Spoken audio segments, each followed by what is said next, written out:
la más empleada para descartar cualquier patología pulmonar, es muy importante que nosotros correlacionemos con la clínica. Por ejemplo, los pacientes que vienen a medicina ocupacional van a encontrarse con algún quiste, un quiste de hallazgo, un nódulo de hallazgo. Entonces, cuando el paciente tiene alguna lesión radiológica y no tiene síntomas, se llama hallazgo radiológico. Generalmente el paciente acude por dolor, por tos, por hemoptisis, por baja de peso, para que nosotros le podamos pedir una placa. Pero hoy por hoy las empresas hacemos un scan de medicina ocupacional donde se les pide obligatoriamente radiografías anuales a los pacientes justamente para hallar el cáncer en estadio 1, máximo en estadio 2 o los quistes pequeñitos y no tengamos las complicaciones que tenemos ahora. Es muy importante que ustedes lean la radiografía de tórax de una manera metódica para que puedan aprender y para que puedan entender e interpretar la placa de tórax, ¿no? Es muy importante entender además que no es necesario, si el paciente no varía en sus síntomas, no va a ser necesario radiografías secuenciales muy seguidas, ¿no? A veces pasa que no vemos la radiografía y le hacemos un día, 2 días, 3 días seguiditos y el paciente no cambia en sus síntomas. Entonces es muy importante saber cuándo pedir el control radiológico. Generalmente nosotros hacemos controles radiológicos al tercer día porque es el día en que valoramos la respuesta terapéutica. Podemos hacer al último día, el séptimo día, dependiendo de si es una neumonía o neumonía hospitalaria o algunos otros problemas, o si hay deterioro clínico progresivo, sí podemos hacerlo. Y nuestra radiografía final en neumonía será pues de 4 a 6 semanas cuando tengamos ya la resolución del cuadro. Con algunas excepciones de algunos gérmenes muy agresivos que necesitarían radiografías después de las 6 semanas para ver si ha habido secuela o resolución del proceso neumónico, por ejemplo, ¿no? Entonces, es muy importante también entender que la radiografía es un estudio importante para la evaluación preoperatoria de los pacientes, sobre todo cuando tengan una edad más avanzada, ¿no?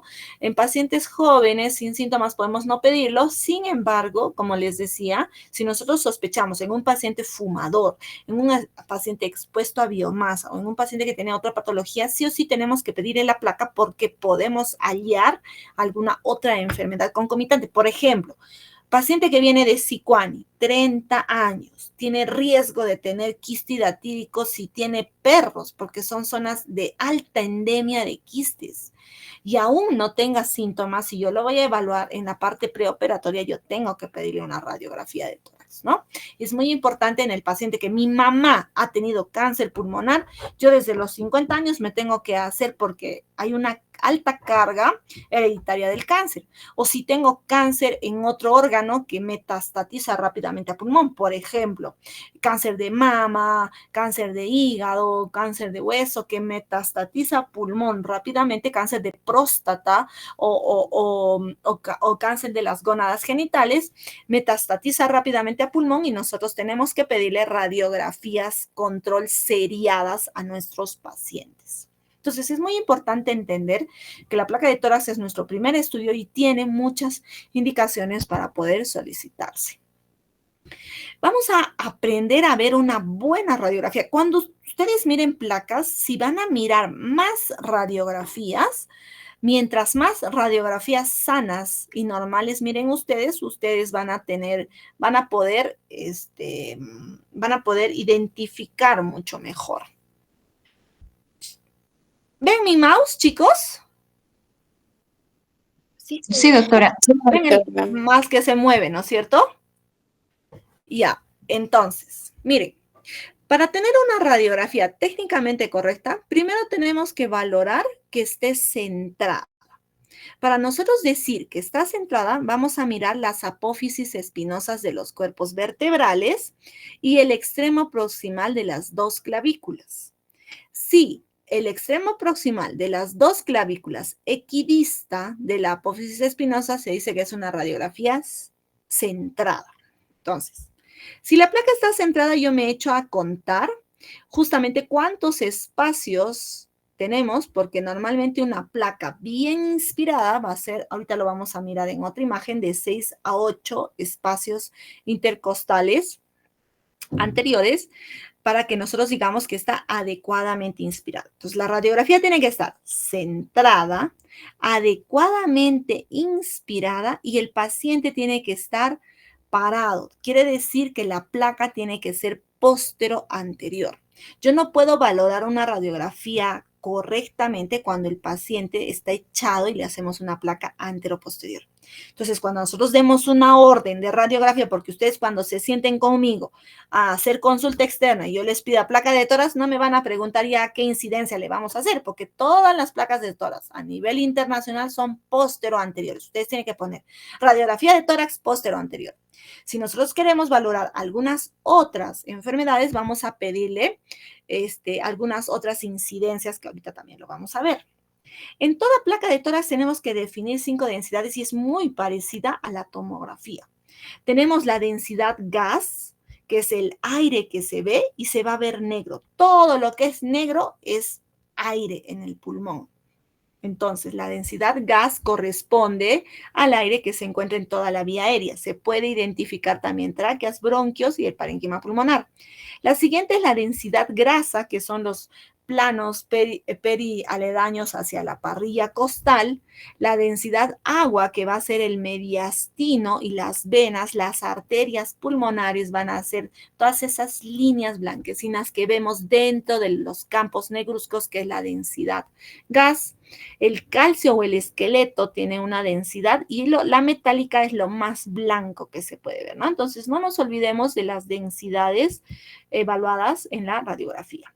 Entonces, nosotros podemos tener radiografías postero-anterior, que es la estándar, una radiografía antero-posterior en pacientes crónicos o postrados crónicos que no se pueden sentar, los posoperados inmediatos de columna, los accidentes de tránsito, van a tener que ser antero-posteriores.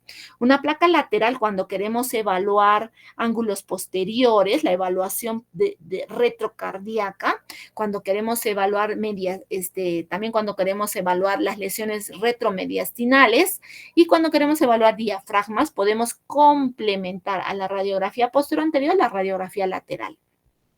Hay algunas incidencias que son la lordótica y la expiración, que vamos a verlas acá.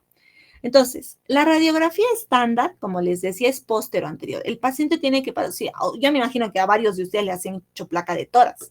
Y el radiólogo nos dice, pegue su cuerpo hacia la placa y sus brazos haciendo una ala de mariposa y se pega y tome máxima inspiración para que yo dispare, para que nosotros tengamos una adecuada distensibilidad pulmonar y podamos valorar adecuadamente los campos pulmonares. Porque las radiografías expiradas, cuando los niños, por ejemplo, no toman el aire y no coordinan, o los pacientes que tienen trastornos mentales, es bien difícil valorar ilios pulmonares cuando la placa está expirada. Yo puedo tomarle la lateral derecha o la lateral izquierda, dependiendo de qué quiero evaluar en mi paciente. Si tengo una fractura costal con contusión pulmonar, con derrame pleural derecho, le tomaré de lado la lateral derecha. Puedo tomarle una radiografía lordótica para evaluar ápices o una radiografía expirada profunda para valorar sobre todo neumotorax en ápices. En algunos pacientes de la UCI que no se pueden echar, podría aprovechar y hacerle una lateral en decúbito al paciente, en decúbito, para valorar la dinámica del movimiento de líquido. Porque yo puedo a veces tener algunas radiopacidades y no saber si es cúpula diafragmática, sobre todo en los grandes obesos, y tengo dudas, no puedo trasladarlo por el ventilador mecánico a una tomografía, no cuento con ecografía, yo puedo solicitarle al paciente de repente una radiografía lateral para valorar alguna dinámica del movimiento de líquidos en los pacientes. Sin embargo, con el advenimiento de la tomografía y con el advenimiento de las ecografías que están ampliamente disponibles, ya algunas incidencias no las hacemos. Entonces, miren, esta es una radiografía de tórax. Esta es una radiografía de tórax normal. Si nosotros vemos la estructura de una radiografía de tórax normal, como les decía, aquí está la apófisis espinosa, el extremo proximal de las clavículas que se va a unir a nivel de T4. Generalmente entre la vértebra torácica 4 y 5 están los extremos proximales de las clavículas, centrada. Vamos a contar los arcos anteriores, que son estos. Entonces, chicos, ¿están viendo mi mouse? Ya, Sí, doctor. está bien. Sigo entonces. No se duerman, ¿ah? Ya, entonces vamos a contar los arcos anteriores. 1, 2, 3, 4, 5, 6, 7, 8. Adecuadamente inspirada. Estos de acá son los arcos posteriores. ¿Dónde está? Estos de acá son los arcos posteriores, ¿no? Se ven mucho más arcos posteriores que los anteriores, ahorita vamos a ver. Y entonces yo tengo que ver la burbuja gástrica. Esta es una radiografía centrada, una radiografía de tórax centrada, adecuadamente inspirada, póstero anterior. Pasamos luego a describir de afuera para adelante, que ahorita vamos a ver la metodología. Tenemos que ubicar la tráquea, los bronquios, los hilios pulmonares, la arteria, la rama inferior de la arteria pulmonar. Recordemos que en la silueta cardíaca del lado derecho vamos a ver nada más vena cava superior y vena ácigos que están por allí superpuestas, la aurícula derecha y la vena cava inferior. Acá no se ve el ventrículo, solo se ve aurícula derecha y vena cava inferior. En la silueta cardíaca del lado izquierdo vamos a ver el callado de la aorta o el cono aórtico. Luego viene el cono de la pulmonar, que en algunos pacientes es bien prominente y podemos tener unos signos indirectos de hipertensión de arteria pulmonar como muy indirectos, porque aún la tomografía sigue siendo de manera indirecta. Y la radiografía baja sensibilidad, pero ya nos hace sospechar, pues si yo tengo cardiomegalia con cono de la pulmonar importante o prominente, yo tengo que mandarle al cardiólogo para confirmar mi sospecha, ¿no? Viene el callado de la aorta, el cono de la pulmonar y el ventrículo izquierdo. En algunos pacientes se ve en la orejuela de la aurícula izquierda, no en todos los pacientes, ¿no? Los campos diafragmáticos, ¿no? Y la burbuja gástrica. Entonces, esta es una radiografía adecuadamente tomada en los hechos. En las laterales, en la radiografía lateral es útil para valorar el espacio retromediastinal, sobre todo nosotros podemos valorar acá los derrames de mínima cantidad donde se ven mucho mejor acá, el mediastino, todo lo que es ilio con la tráquea, los grandes vasos, ¿no? Y siempre tiene que haber un espacio retroesternal de aireación, de tener aire, porque si esto está lleno, el paciente podría ser en los obesos, por ejemplo, se pierde este espacio porque se llena de grasa, o algunos tumores de mediastino. Las laterales nos ayudan para definir muy bien los límites del diafragma y las bases, el espacio retrocardíaco.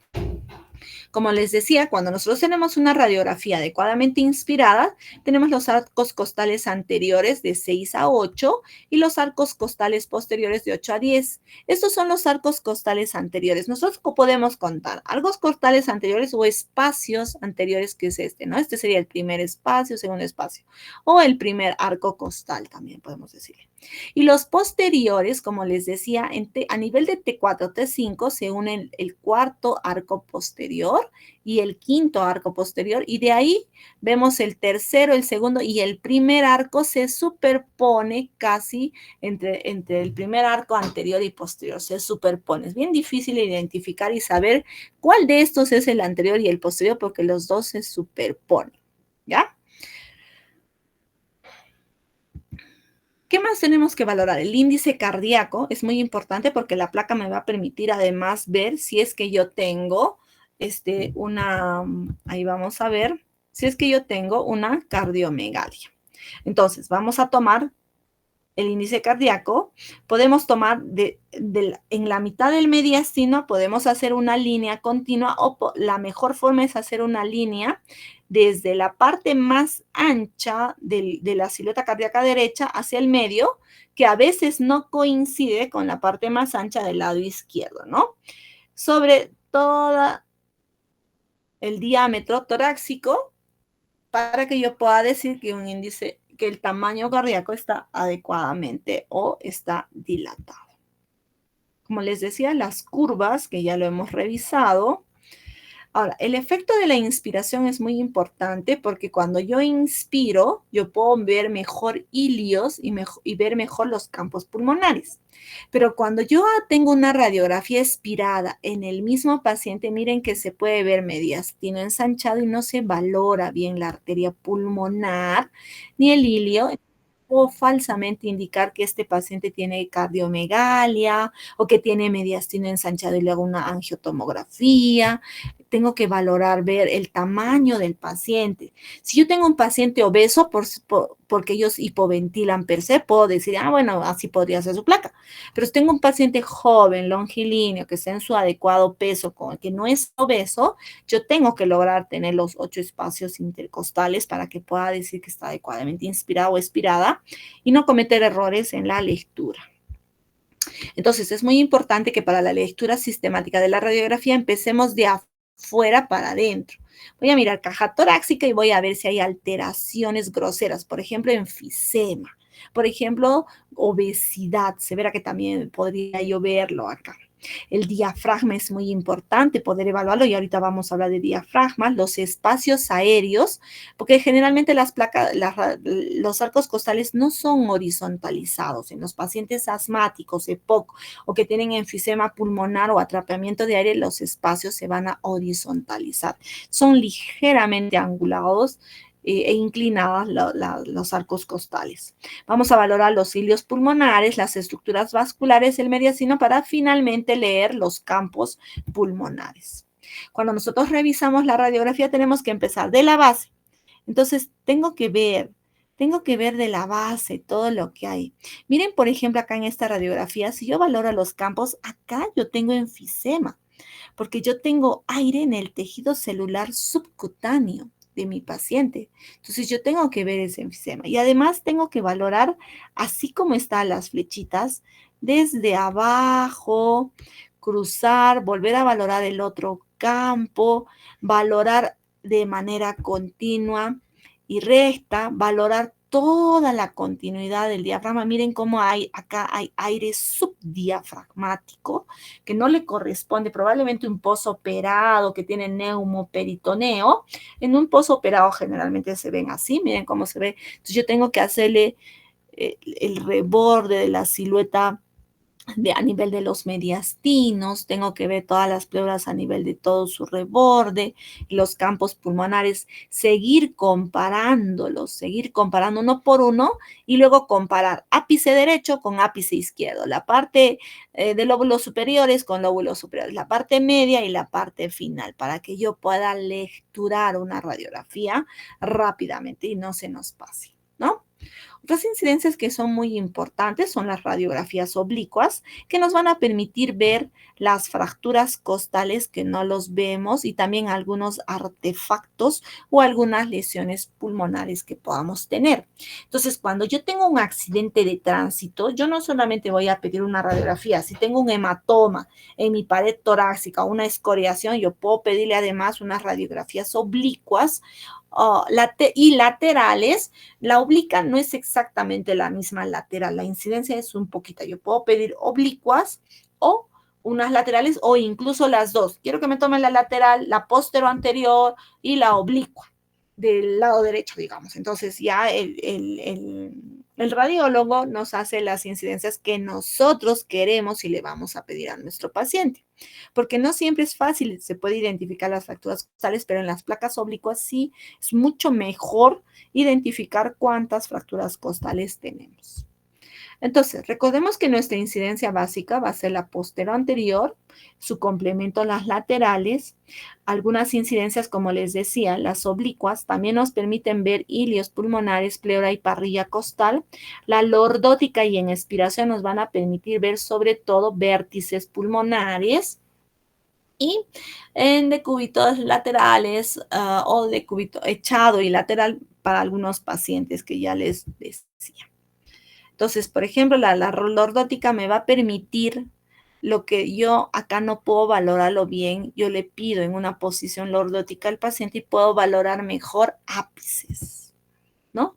Las radiografías oblicuas que me van a permitir ver, valorar bien un poco la vía aérea, la parte de los ilios y también la parte de las pleuras, ¿no? También me van a, miren cómo se ve mucho mejor los arcos costales para poder identificar en algunos pacientes que tienen fracturas costales, sobre todo en los arcos anteriores y posteriores, que no se identifican muy bien en los estos.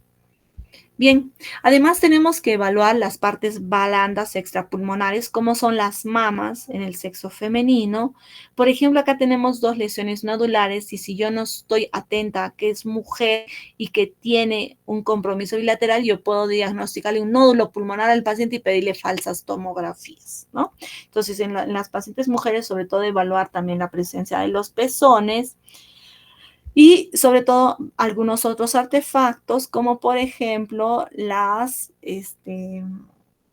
siliconas en algunas pacientes femeninas.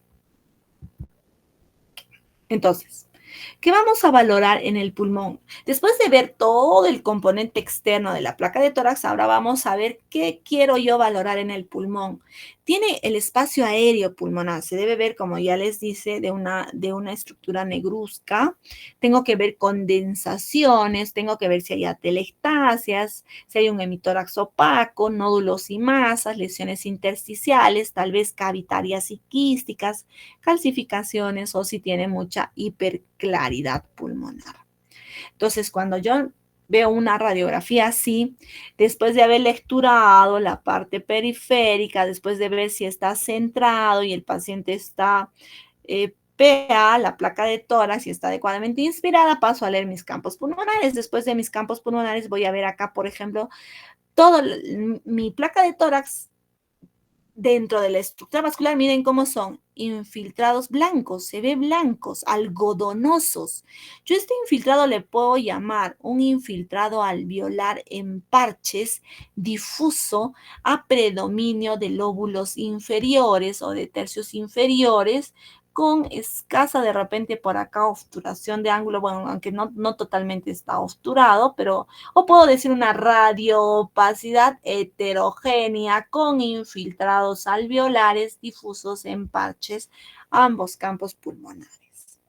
Por ejemplo, en relación, esto podría ser una neumonía severa multilobar, podría ser en algunos pacientes que, por ejemplo, todo lo que es blanco en el pulmón y condensaciones es neumonía. De ahí que puede ser neumonía vírica, neumonía micótica, neumonía tuberculosa, va a depender del germen que le da y de mi sospecha clínica. Pero yo en este tipo de pacientes con pulmón blanco también puedo ponerle un distrés respiratorio del adulto, porque un criterio para distrés respiratorio son tener múltiples infiltrados pulmonares o pulmones blancos en la placa de tórax. Luego, cuando yo quiero valorar atelectasias, tengo que saber. Hoy día mi residente me preguntaba en un infiltrado acá, tenía una radiopacidad marginal así. Entonces me decía, doctor, esto es una atelectasia. Yo le digo, no puede ser una atelectasia, es una condensación. ¿Por qué? Porque las atelectasias, cuando se obstruye una rama bronquial, tiene una presentación. Son así, triangulares, de base periférica a nivel subpleural. Y, o sea, no puedo tener una atelectasia recta. Tengo que tener una disposición bronquial de un segmento para que yo pueda hablar de una atelectasia, ya sea del lóbulo superior derecho, ya sea del lóbulo medio que se ve justamente al costado del corazón, y cuando yo le hago la lateral veo esta imagen, de los lóbulos inferiores, ya se ve un compromiso más sentado sobre el diafragma, y del lado izquierdo tengo una atelectasia, también las atelectasias del lado izquierdo, si son sobre todo las de lóbulos superiores segmentarias, son a nivel de todo el ilio, a nivel de todo el ilio, con una gran afectación cuando las valoramos en las laterales, y también los de lóbulos inferiores de triangulares de bases a nivel de los diafragmas, ¿no? Luego voy a tener un patrón intersticio nodular. Recuerden que yo puedo poner acá un patrón nodular, infiltrado nodular difuso con pérdida de la silueta cardíaca, infiltrado alveolo nodular, porque acá se ven más blancos, no solamente nódulos. Y cuando yo tenga algunas líneas, puedo decirle incluso algunos infiltrados reticulonodulares. En este caso particular es un infiltrado alveolo nodular difuso con confluencia en base del pulmón derecho, del hemitórax derecho y pérdida de la silueta cardíaca. Probablemente en relación a unas tumoraciones, un histoplasma también me puede dar así, una tuberculosis nodular también me puede dar así.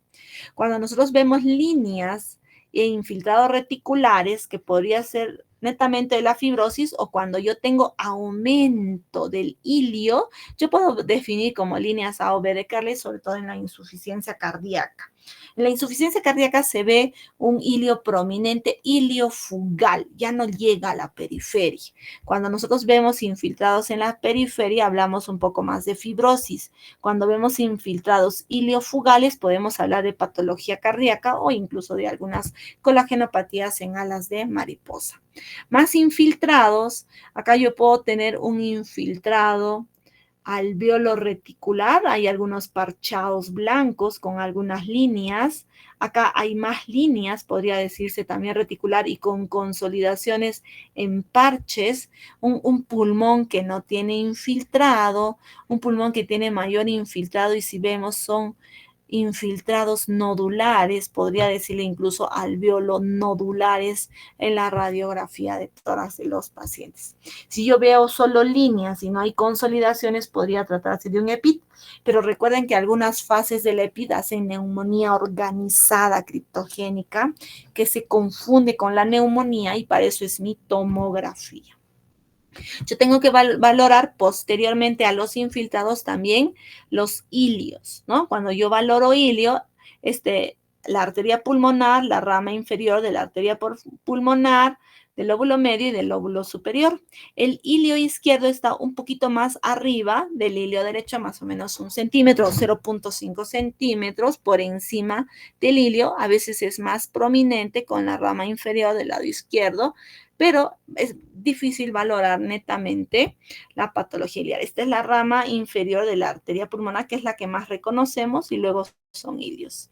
No siempre podemos valorarlos adecuadamente, ¿no?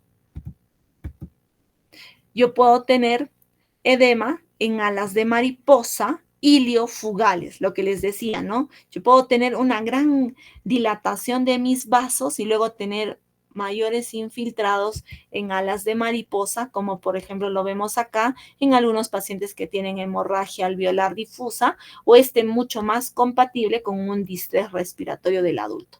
Puede ser esto vemos en traumatismos severos, en pancreatitis, en neumonías cerebral virales, sobre todo rápidamente evolutivas en los pacientes que obviamente van a requerir ventilador mecánico.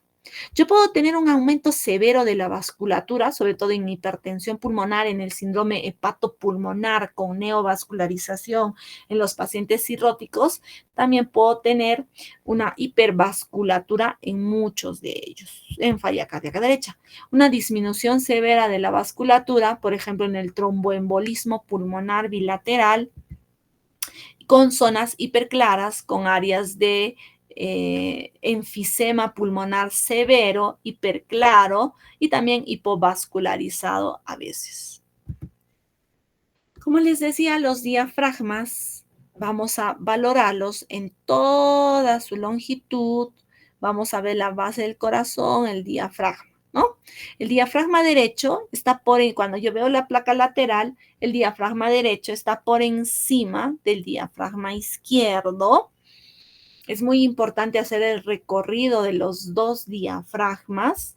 A veces cuando no hay cámara gástrica y el diafragma está elevado, yo no puedo definir bien si hay una consolidación acá o un derrame y ver el nivel exacto donde está el diafragma. Luego voy a valorar cisuras, que puedo valorar la cisura mayor o la cisura menor, que definen los lóbulos. Miren cómo más o menos segmentariamente, aunque no está bien definido, porque no siempre las cisuras es fácil identificar, yo puedo valorar la división del lóbulo superior derecho con el lóbulo inferior derecho e incluso la división del lóbulo medio. Y el lóbulo superior izquierdo, que recuerden que es el ápice superior y língula, y el lóbulo inferior que se ve netamente en las bases. Cuando yo veo la lateral y quiero evaluar las cisuras, la principal cisura que se ve es la cisura mayor, que corresponde, se sobrepone en los dos pulmones. La cisura menor, la parte del lóbulo medio y la parte del lóbulo superior derecho, que también se me sobrepone hacia el lado izquierdo, ¿no? Entonces, miren cómo el diafragma izquierdo y luego el diafragma derecho para poder valorar en las laterales de los pacientes, ¿no? Entonces es muy importante para que yo lea una placa de tórax, tenga que ver qué segmento radiológico está afectado, cómo está su proyección, está postero anterior o antero posterior, el paciente está de pie o de cúbito dorsal, la penetración que antes se leía, si la placa estaba muy penetrada o no, muy impregnada, la simetría, el esfuerzo inspiratorio con los espacios costales, el sexo, puedo definirlo, sobre todo en adultos, la caja torácica va a valorar los tejidos blandos, el esqueleto, el mediastino y los campos pulmonares. Entonces, hasta ahí, ¿alguna pregunta de la lectura sistemática de la placa? No, doctora, todo claro. Muy bien. Ahora vamos a hacer unos ejercicios, unos pequeños ejercicios con ustedes, porque la idea es que yo no hable, sino ustedes hagan. A ver, doctora, ¿tienes mi lista? Al azar, ¿ya?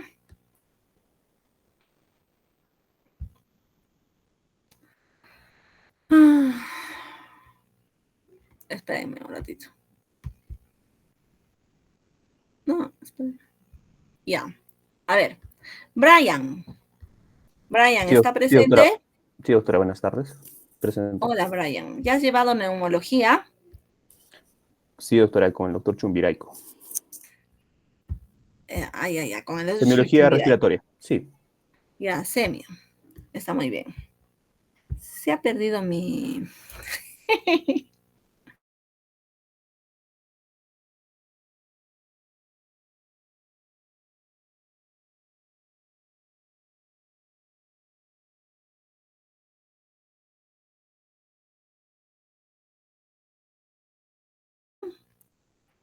Sí, doctora. Ya, para poder ver sus nombres. Creo que ya me salí de mi proyección, ¿no es cierto? Sí, doctora, se observa en la pantalla sus chats de WhatsApp. Ay, caramba, sí, ahora cómo hago. Deja de presentar otra cosa.